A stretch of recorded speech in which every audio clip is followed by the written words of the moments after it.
Yo, hey, welcome back to Jason Unleashed. How's it going, everyone? Jason Carter here. Thank you so much for watching. The weekend is here. It's a long weekend. Labor Day is upon us, so I hope you guys have some cool plans while you're social distancing. But today's show is very special because my guest is an incredible woman. And I have a lot of incredible women on my show, but today's guest is the host of The Rundown on Snapchat. She's also an E! News correspondent.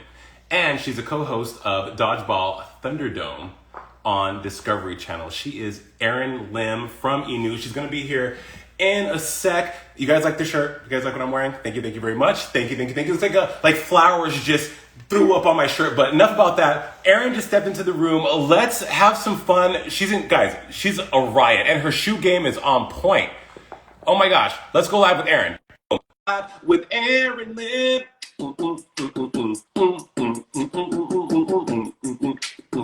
Erin Lim, hey! Hello!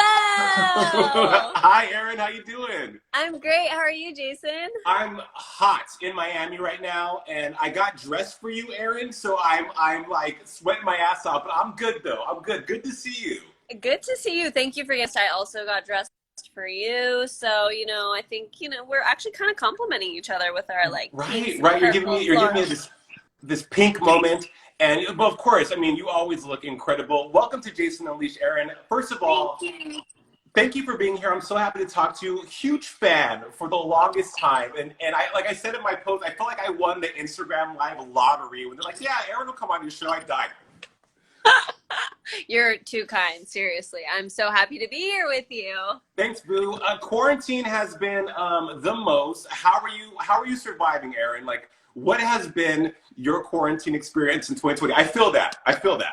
How many seasons have we gone through with this quarantine? I'm like, when did this even start? In March?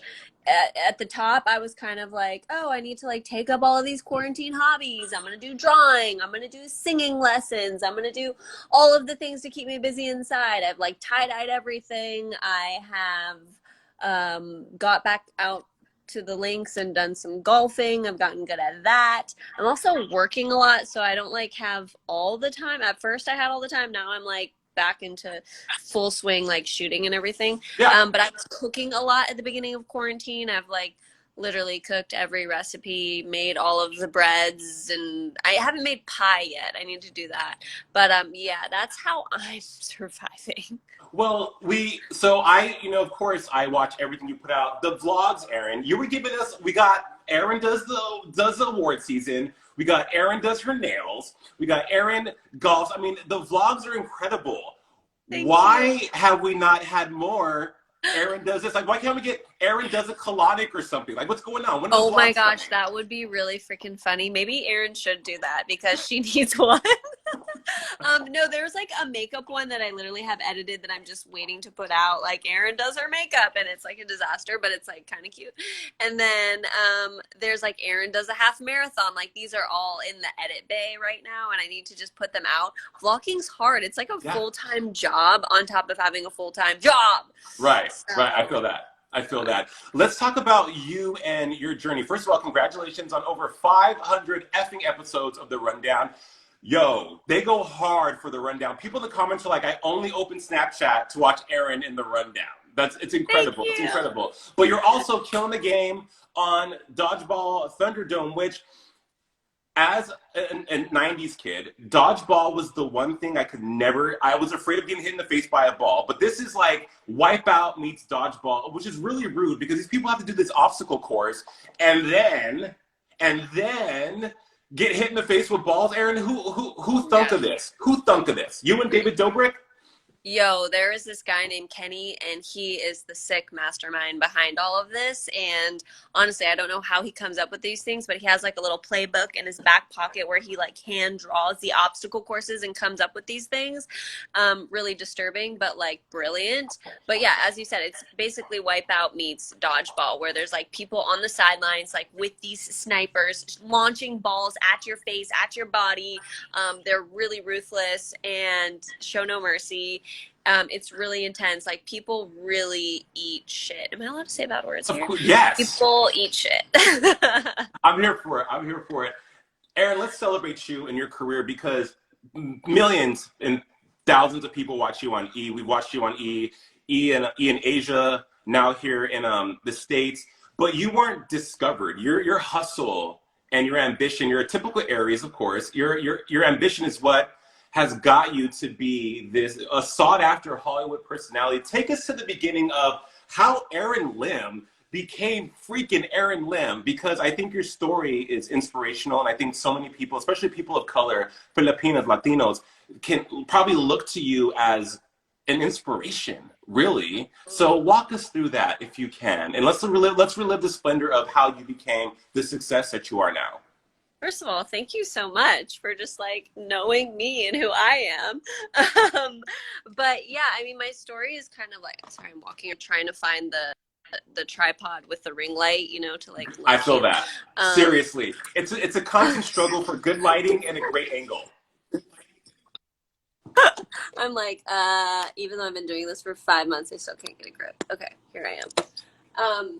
So, Hi. okay. Good. Story time. Um, Basically, my parents do not come from the industry. Even though I grew up here in LA, I pretty much always dreamed of working in the business, but never really knew like what will be my in. So, since I was young, I knew that I wanted to be an entertainer, and I went to college at Chapman University. I studied broadcast journalism, and while I was at Chapman, I hustled. I was working as a local news producer, as a reporter. I did video game journalism while I was in school. And Chapman allowed me to do this documentary in Singapore. And it was like my first time ever going to Southeast Asia. I am half Filipino. So I was like, oh, great. I can connect to my Southeast Asian roots and discover that it's an awesome place that is basically the hub of English speaking television within the region, and it's broadcast to many different countries out there. So I was like, oh, maybe this is where I want to work, because at first I wanted to do local news. Like that's usually what you do. You go to Right. broadcast journalism school and then you do local news reporting within the US. I was going to do that. I was going to go to Montana, and then I was like, you know what? I don't want to go to Montana. I'm just going to move to Singapore. Just going to do it. So Well, after I graduated, Montana doesn't sound too exciting, but people do that. They go to like South Dakota, Utah, Iowa. yeah, that's usually where everyone starts their broadcast journalism career. And I was totally willing to do that because I knew I had to cut my teeth somewhere. But I saw how amazing Singapore was. Everyone speaks English, and I didn't have to learn a different language. So it was really easy. Being half Asian, I was like, I can connect. So I ended up packing my bags after I graduated, moved. Ooh, you froze. Wait, someone called you, huh? Hi, Yeah, you're back. freaking alarm went off. Okay. So yeah, I moved to Singapore, and I would just send out emails to people being like, this might be a long shot, but and then in the Ugh. email it'd be like my reel, my headshots, like all the information. I'm a American educated broadcaster. I want this job. Can I work for you? I'd email like producers, directors, agents, anyone I met in Singapore. And then finally people would respond, and I randomly landed a sitcom out in Singapore, and then it was just like a snowball effect of me like getting different things from reporter jobs to modeling campaigns. Like I did a myriad of things, from like a kids show to a travel show to a tech show to gaming show. I did so many things. I was basically just a yes woman out in Singapore. You Did it have to all. be. You have to be. And then from there, an eAsia producer saw me in an article and was like, who is this girl? Googled me, found my website, then emailed me and was like, this might be random and super creepy, but I saw that you're a reporter. Can you come in for a casting? I was like, yes. And then eventually I started working for eAsia as a producer, host, Mhm. 360 everything. Like I Right. did it all, from overseeing edits to producing things, writing things, like more than I really thought I was getting into, but it was great experience. And then eventually I came back to LA to really just visit my family, take a break. Like I needed to come home for a little while. But in doing so, I emailed the Los Angeles team and I said, hey, can I come and just like take a tour, maybe meet the team in LA? And they were like, absolutely. Actually, why don't we just shoot this E-Asia special direct from Hollywood? I was like, yes, own special from Hollywood. And I got to meet like Jason and everyone. And then, yeah, it was really cool. And from there, a casting person saw me in the studio and then eventually emailed me and was like, hey, we saw you in the studio. We're looking for a new reporter correspondent in Los Angeles. Are you interested? And I'm like, Yeah. yes, I would love to move back to LA, move back to home, like move back and work for my dream network.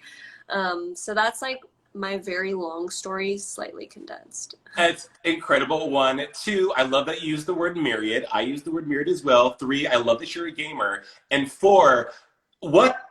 That's Erin. That's so dope. That's like so dope that your story has been.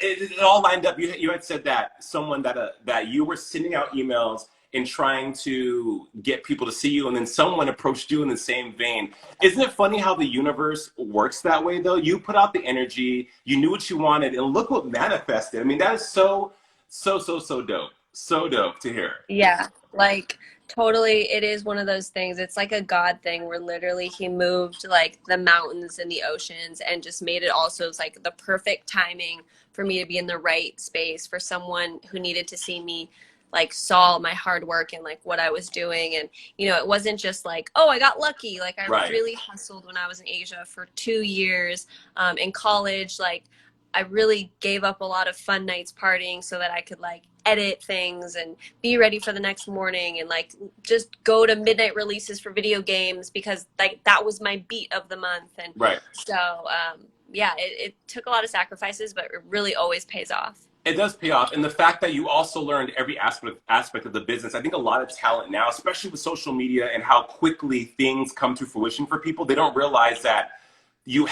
that a good producer, someone who really gets their hands dirty and knows every layer of the business, is that much more potent and effective on camera as a talent. I wish more people as successful as yourself would speak about that more, because it's the truth. No one cares about you being cute in front of the camera if you can't also be effective behind the camera. And Absolutely. There were so many times where I'd set up the tripod on my own. I would go hit record, get in front. Like if someone was walking by, I'm like, am I in frame? And like that, I would create my own stuff. And I think you do need to always be a creator and always like be able to own your own IP also. And people they want to employ people who are well rounded. And I always say, do this job even if you like, could you do this job if you weren't getting paid and if right. no one was watching and if you didn't have any fans except for maybe your mom and your grandmother? Like that is when this is what you should be doing. Right. Such good advice, Erin. You're so giving. I watched. I've been for a couple weeks now. I've been going down the Erin Lim rabbit hole. You Thanks. there, and I say this not because I'm a fan, but just as someone who watches, there's something so jovial and authentic about you, and you're so giving of your life to your fans and on your social media. We see your relationship with Josh. We see, you talked about going through Bell's palsy and how that affected you and coming back from that. Why is it so important for you to just be so authentic? Because a lot of people, like on social media, the highlight reel, we only show what we want people to see to save face. And you being such a public person, there's probably even more pressure to be Erin Lim, but you don't do that. And again, very giving. Why is it important for you to give? I mean, I've just been given so much, and it's not all for me to keep. It's for me to give away. And I feel like that's when I'm truly fulfilled, when I give what I have and when I live generously. I feel like that is when you really do feel like a whole person. And if you live your life with your hand just like in a fist, like you're never going to let anything in either. So the more that I give, the more that I receive. So I always love to pay it forward because I know that I wouldn't be here without the handouts or favors or just anyone believing in me. So yeah, whenever I'm like feeling down or a little crappy or I feel like bitter, enraged about something, like, or I'm praying about something huge, like I'm praying for a big job or whatever, my mom always says, like, go and buy someone a coffee, like, just go do your act of service today. And I just try and live my life that way, whether it's buying someone a small coffee or helping someone pay their rent or just anything like that is when I feel truly filled up. Yeah. So That yeah. you mentioned prayer and faith. When did you have a sense of renewal in that? Because I think, a lot of people I talk to now, especially with everything that's going on in the world, be it racial injustice, COVID, unemployment, a myriad of things that are happening with people, faith is something that people don't have a lot of. But for yourself, you seem to be, your well of faith, it seems to be boundless. How do you renew that?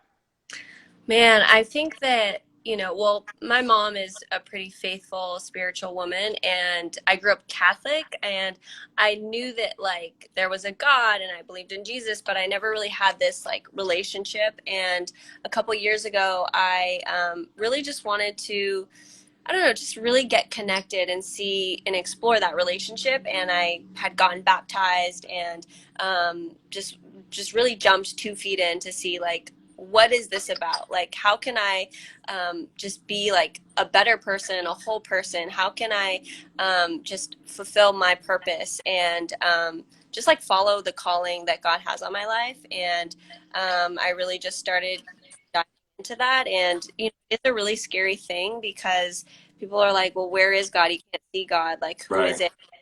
It's your own like relationship. And I wanted to know what that was like. And the more that I lean into that, the more that I more strong and secure in who I am, and not needing other people, not needing other things, not needing a specific job. I just know that like if I jump in and trust, like I know that God's got me because he's always got me. If I look back at the history of my life, there are so many times where I was maybe lost or I was maybe blessed, and I'm like, well, was God with me the entire time? And every time that I've had a trial, I know that it's just strengthened me to make me more to make me who I am today. Right. And yeah, and I think that I've been able to help people through that. So yeah. Climb to the. There's a lot of people celebrating you right now in the comments. Aaron, climb to the top says role model for sure. Someone also says Aaron for president. Uh, No, please don't do hey, that to me. how's your dog? How's Pearl doing? Pearl's good. Where's Pearl? Pearl's in the room with Joshua because she literally does not care about me when he is around. It's so annoying. But Pearl's great. I wanna highlight the fact that you are a fan of bidets. I think the bidet is the most incredible creation known to man, and I'm glad that you are not ashamed to say, you know what, I have a portable bidet, and I also bought the expensive one. You do not know luxury until you have a bidet, right? Seriously, so you got the one you screw into your water system?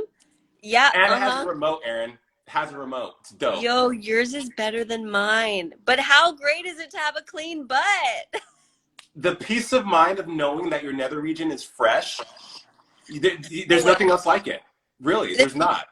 especially when quarantine started and we were running out of toilet paper, I was like, what the hell am I gonna do? Like, I'm not trying to use paper towels right now. I'm not trying to use like cloth towels. Like, Right.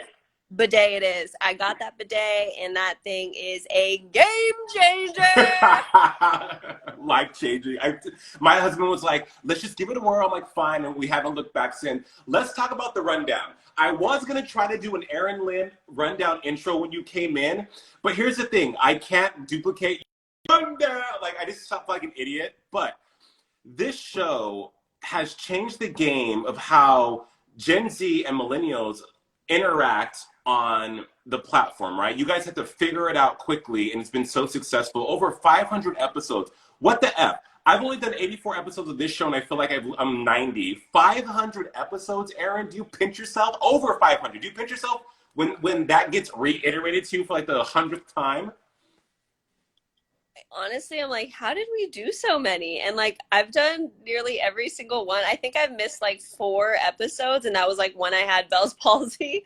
Um, yeah, we're at like 157, I want to say. It's pretty wild. But like, I love doing the show so much that it's like riding your favorite bike. I really don't have to think about it. Like, I just hop into it and we do it, and it's so fun. And I'm like, dang, like 4 years have gone by. Like, that is wild to me. When I look back at our first episodes, I'm like, we really came a long way. I'm proud of our team. And we have some ride or die. Actually, everyone on our team is so ride or die. Like, everyone loves the show. They work so hard. We've had people on the team since day one, which is so amazing. And I hope I work with them the rest of my career.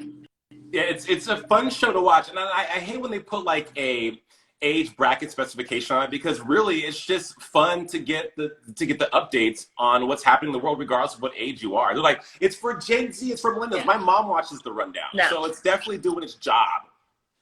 Love.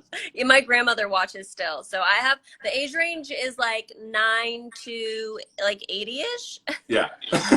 9 to that with next year, right? You had your 29th birthday in April. You're approaching 30 next year. Normally people feel like they have something, or they have this list of things to do before they're 30, have a kid, have a baby, or whatever. Do you still go through that? Is that something that keeps you up at night? Like, even though you're so wildly successful, do you still feel like, oh, why have I done this? Or are you just like, hey, whatever happens, happens? Does that ever like creep in?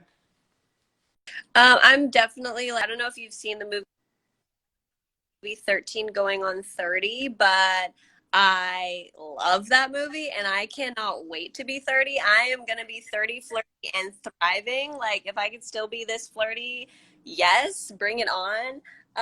But you know, if I don't have kids by 32, I'm gonna have to start freezing my eggs. So just saying. Just saying. Well, 30, look, here's the thing. When you hit 30, you don't turn into a pumpkin. 30 feels like 29. And like, it's not that big a deal. Remember when you were 18, 25 was like, oh my God, 25. So it's pretty much the same thing. I turned 30 so many years ago, but I feel like for you, as I said, you're so successful, and age doesn't matter, because where you're going is incredible.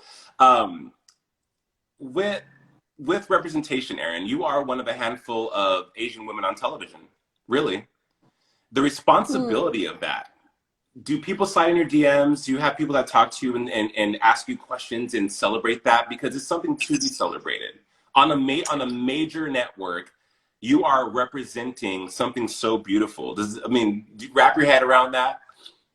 Yeah, I mean, I am Asian and Latina. Like, my mom is Mexican and grew up here in LA, and my dad is from the Philippines, like moved here when he was 9. So, you know, I love embracing my background and my culture and heritage.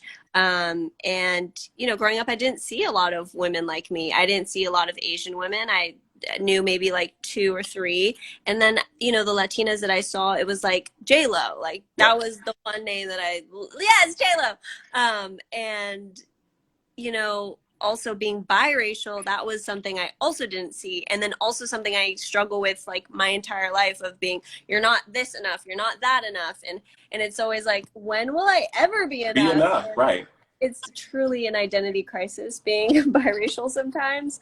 But you know, I do proudly like rep those flags, and I do want to show young women of color, and whether you have an Asian background or a Latina background, or literally any background, if you are, you know, from a different culture, different heritage, like, you can do it. And I want to show people, like, you didn't need to be born into this industry. You didn't need to be born a certain ethnicity or whatever. Like, seriously, if you want to do it, if this is your calling, if this is your dream, and you believe in it and you believe in yourself, like, you can do it. Right. Nothing will ever stop you. Like, the only thing stopping you is you. Yeah. And I mean, we have to get out of our own way so much, especially in this industry, because it works like no other. We want things when we want them, right? We want the job, we want the agent, the man, whatever.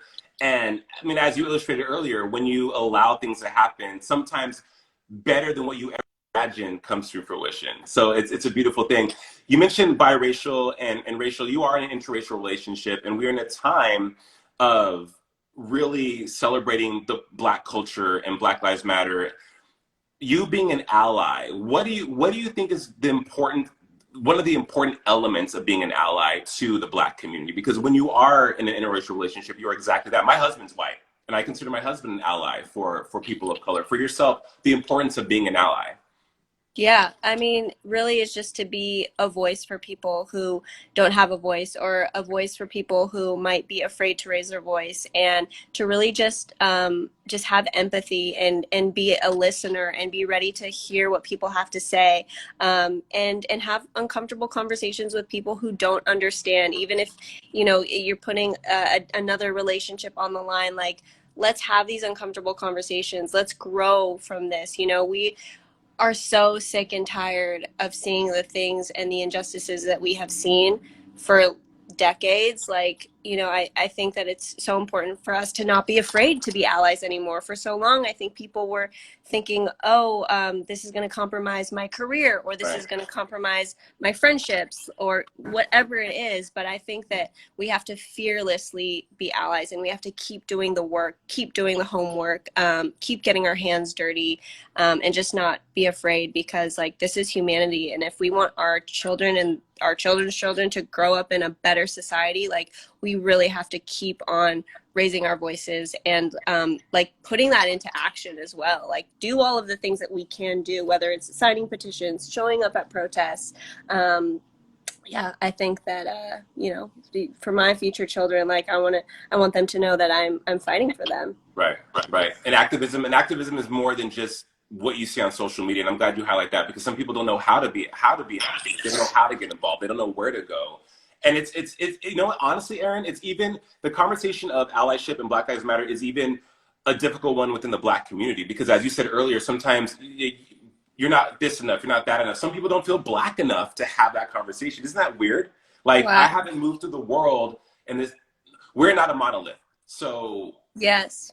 So your experiences are all different, and some people feel like, well, my experience hasn't been the same as yours, so does that negate my Blackness, or any race? It's a very, very nuanced conversation that I think, as you said, uncomfortable, making it uncomfortable sometimes is the only solution. But enough about the world. Someone had said you have a lot of class and style, and Erin, your shoe game is ridiculous. Like, your fashion game is ridiculous. It's so eclectic and it's ever changing. Where does it come from? Because as a male, even I'm like, Erin's rocking the dopest Giuseppe's right now. Erin has the most amazing Jimmy Choos on right now. Like, your fashion game is stacked.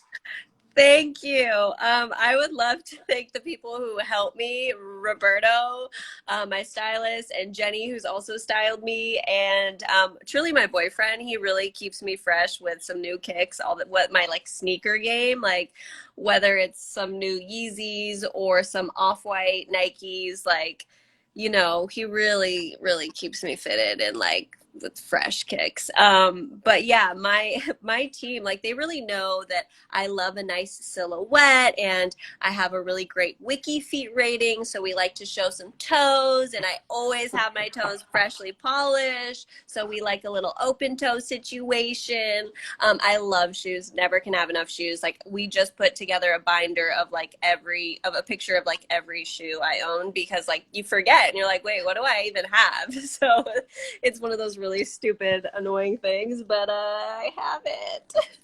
Erin, I think in addition to fashion, you also have this like really good comedic timing. Why aren't you an actor? Like, I feel like Erin you need to be on an episode of something. You're just so like, why are you not an actress? That's the question. To the point, Erin, why do you not? You're Emmy nominated for journalism. Why don't you have an Emmy for acting yet? What's going on with that? Um, Anyone watching out there, if you want to cast me, I haven't been out to any auditions, but like, I will gladly be in your TV show. I really haven't even like attempted an actress. I think I've like done a couple like funny sketches or whatever, but I don't know, maybe that could maybe be in my future. I do love comedy and improv, so I one of my goals in 2020 was to do like a groundlings or an improv class. Then COVID happened, so we'll see. Maybe in the future you'll catch me in one of your favorite sitcoms. I'm here for it. We also need that EP. I mean, you're taking singing lessons. What's going on? Are you in the studio? Are we getting the Erin Lim EP? Are we getting the COVID sessions? Hey, I um, out of you're like I said earlier, Erin, you're so successful. You've done so much. You've had this incredible career. We always want more, right? We always want we have a definitive pinnacle or the zenith of our career where we want to end at. For you, what does Erin Lim ultimately want to do? What be if you were beyond what you do now, where are you headed? Where are you going? Man, I mean, gosh, there are literally so many things that I want to do. If you look at my idea journal, it's like I would love to be an EP of a show that I'm not even in. I have a totally different idea of like what I want to do behind the camera. I would like an air show where I'm like Anthony Bourdain traveling the world and I'm tasting things and experiencing things. I just love being a surrogate for the audience and doing like dope, random, wild stuff. I would love to do the 100 more years.